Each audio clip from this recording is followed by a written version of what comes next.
Epistemologists, philosophers, cognitive scientists, evolutionary psychologists, um, behavioral economists have studied and identified a long list of biases, fallacies, mistakes, cognitive errors that humans are highly prone to make.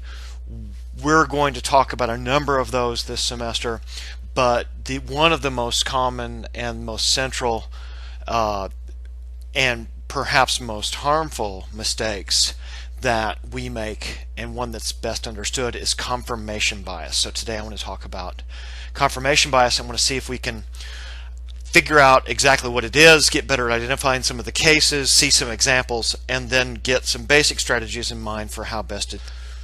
So here's the bad news. This is a reasoning mistake that you make maybe more than any others that you make in your life. You make it every day. You make it with important decisions and with trivial decisions. You make it when large amounts of money are at stake, mortgages, relationships, jobs, vital medical decisions, and in countless other places where you shouldn't. Lots of training about it often doesn't help, so you've got doctors and lawyers and judges, even professionals who do work on this material find that they still are prone to make the mistake. Daniel Kahneman, who got the Nobel Prize for his research in behavioral economics, reports that even after teaching and analyzing mistakes like confirmation bias for decades, he still catches himself making the mistake, and he's even a bit pessimistic about being able to do much about it, or at least he can fix it when he's being careful, let's say. The good news is we can learn what it is, and you can train yourself to make it less often. Even Kahneman will agree with that. And you can recognize it when other people are making it, and you can at least reduce some of it in your life. Okay, so let's just get clear, at least with the technical definition, about what it is. Okay, so the formal way to state it is that confirmation bias is the tendency to look for evidence that confirms a favored hypothesis or pet belief while neglecting or ignoring evidence that would disprove it. So it's a kind of filtering or a distorted gathering of information that supports or that's directed. So you can think about it this way: you've already got a belief in mind, you favor the belief, you're inclined positively towards it, and the belief that's you're already in possession of directs the search for evidence, instead of having somebody conduct a sort of broad, objective, even-handed search for evidence and then drawing a conclusion on the basis of the evidence.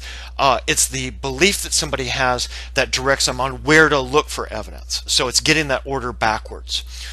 So this comes out in lots of different places. At the beginning, it can bias your search for information. It can make you go only look in certain places. Once you've gathered information, even if you've done a fairly decent job of gathering the relevant sorts of information, confirmation bias can lead you to have a filtered or biased interpretation of the information in front of you. When you go and consult your memory about your experience, about things that might be relevant to the case under consideration, you can have a biased, filtered, tilted access. Okay, so how about some examples? Republicans are so stupid, why would you get caught trying to have casual sex with a stranger in an airport bathroom?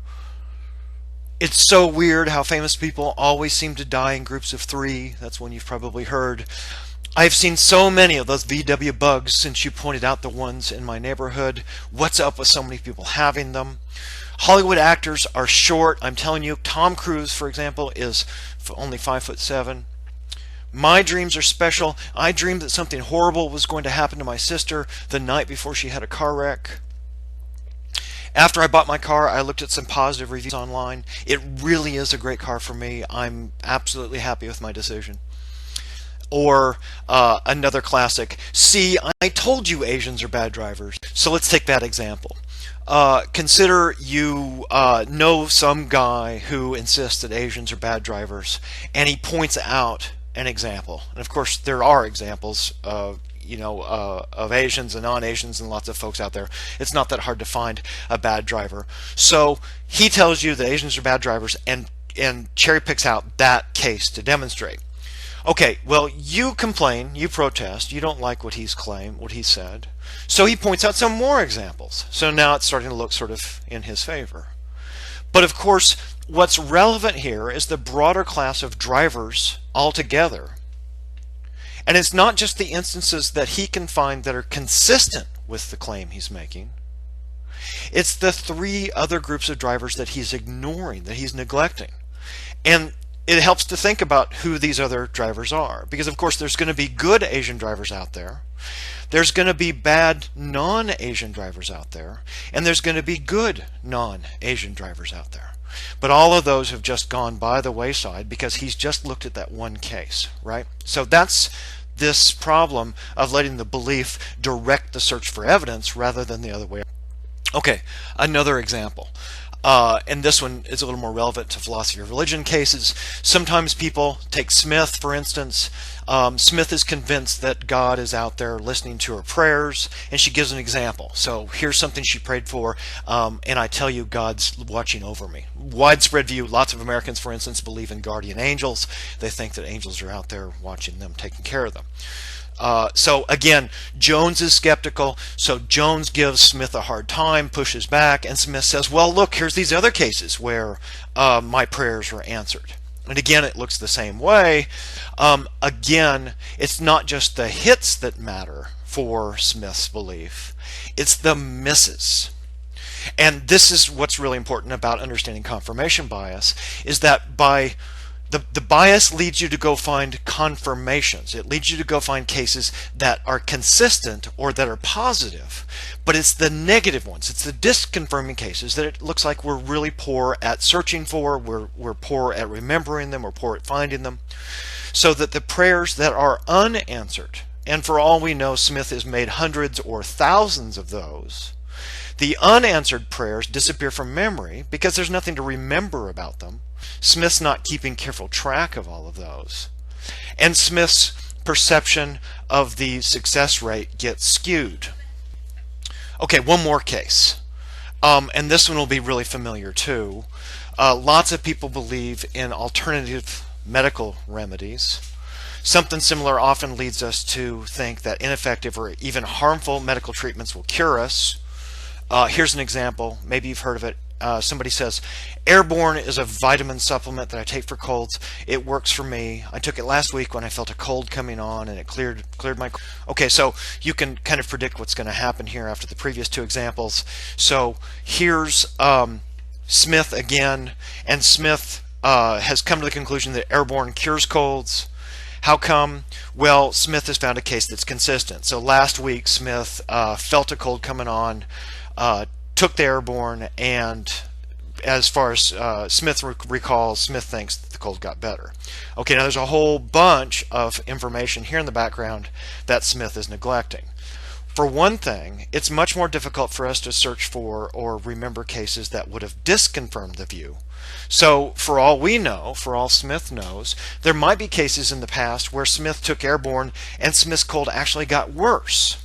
Now, since Smith is favorable towards this notion that Airborne works, or Smith is positively inclined towards it, those kinds of disconfirming cases, just like your parents are inclined to think you're really smart despite your failures on your history exam, Smith is favorably inclined towards Airborne, so that might have been cases where the Airborne actually made Smith get worse.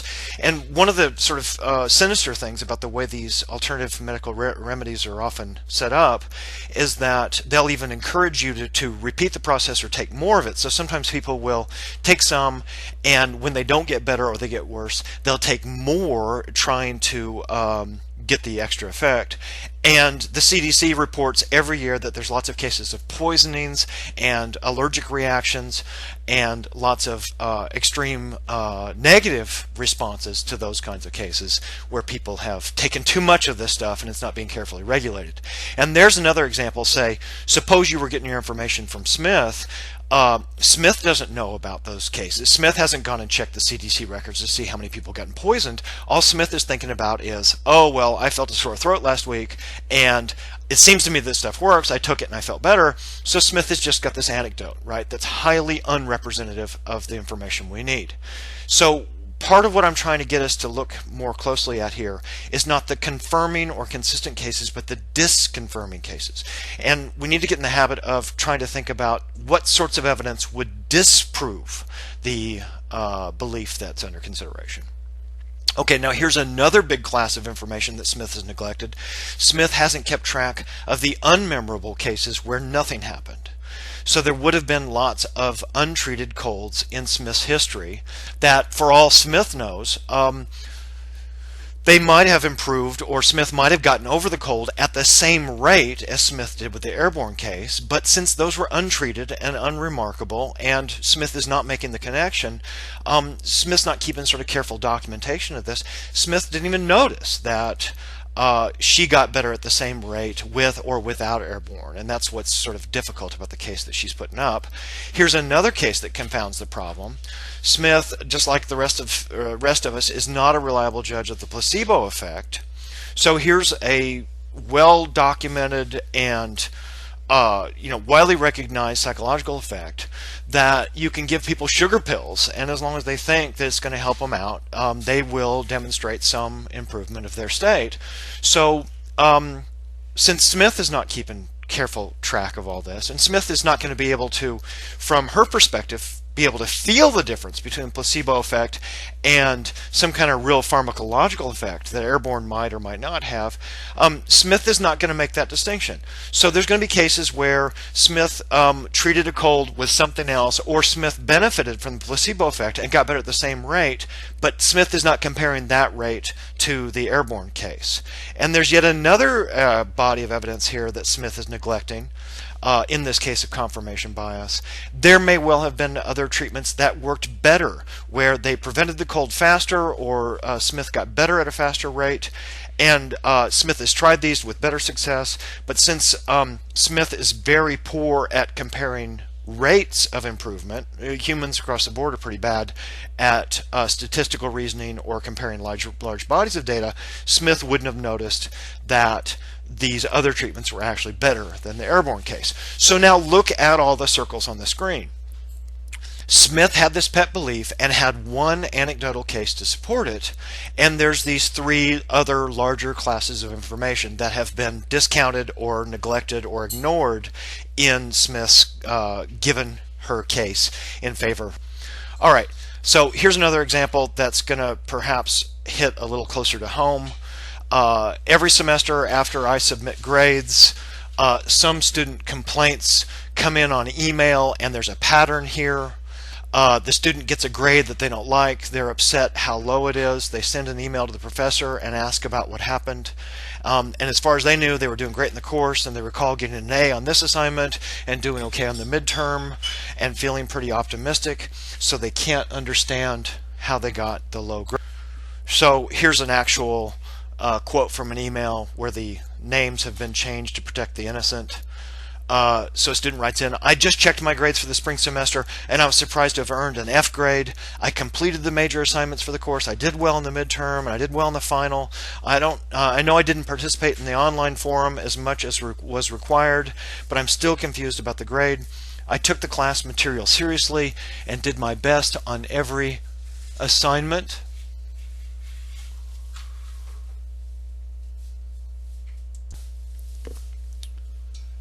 And you can see here the bits highlighted in red. There's the confirmations. There's the confirmation bias at work. This student has cherry-picked out, or in her memory, she's selected out the stuff that seems to support this idea she's got in her head, this expectation she's got about having a better grade than she got. And it's that expectation, and it's that selecting of the evidence that's running, that's having this conflict with, okay, so here's my response. I send back an email. Here's the grades I have for you. The syllabus gives the details about the grade structure. Check the math and check your returned assignments to make sure it's all right. If there's a clerical error, I'll fix it right away. Now, notice the grades highlighted in red here. Here's the question sets. She's got 3 zeros, each one of them worth 6%. So that's 18% of the grade where she didn't turn in the grades. There's a first paper that's got a C. There's the midterm that was an A-, and that's the one she remembered.